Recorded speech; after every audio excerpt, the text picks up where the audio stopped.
അതെ, വലിയ 2 ചൂരമീൻ കിട്ടിയിട്ടുണ്ട്. പിക്കിൾ ഉണ്ടാക്കുന്ന കാണിക്കാൻ കേട്ടോ. ശരിക്കും ഇത് ബൊണീറ്റോ ഫിഷ് ആണ്. ക്ലീൻ ചെയ്ത ഫിഷ് ഒന്ന് മാരിനേറ്റ് ചെയ്യാൻ പോവാണ്. കുരുമുളക് പൊടി ഇട്ട് കൊടുക്കുവാണ്, മഞ്ഞൾപ്പൊടിയും കൂടി ഇടുവാണ്, ആവശ്യത്തിന് ഉപ്പ് ഇട്ട് കൊടുക്കാം. നമ്മുടെ ബാക്ക് യാർഡിലെ നാരങ്ങ ഇത് കേട്ടോ.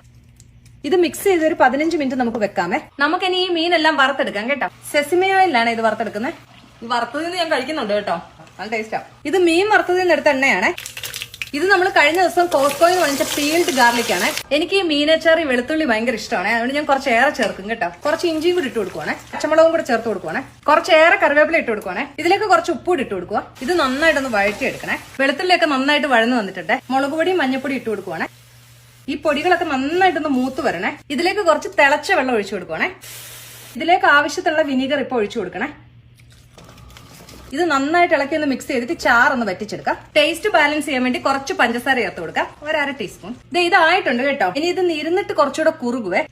നല്ല ലുക്കില്ലേ ഇത് കാണാൻ. ഇനി ഇത് തണുത്ത് കഴിഞ്ഞ് ഞാൻ ഗ്ലാസ് ബോട്ടിലുകളിലാക്കി വെക്കുവേ. സൂപ്പർ ടേസ്റ്റ് കേട്ടോ. ഈ അച്ചാർ 1-2 ആഴ്ചക്കുള്ളിൽ തീരും കേട്ടോ. നമ്മൾ മീൻകറി പോലെ ഇത് കഴിക്കും. നല്ല ടേസ്റ്റാ.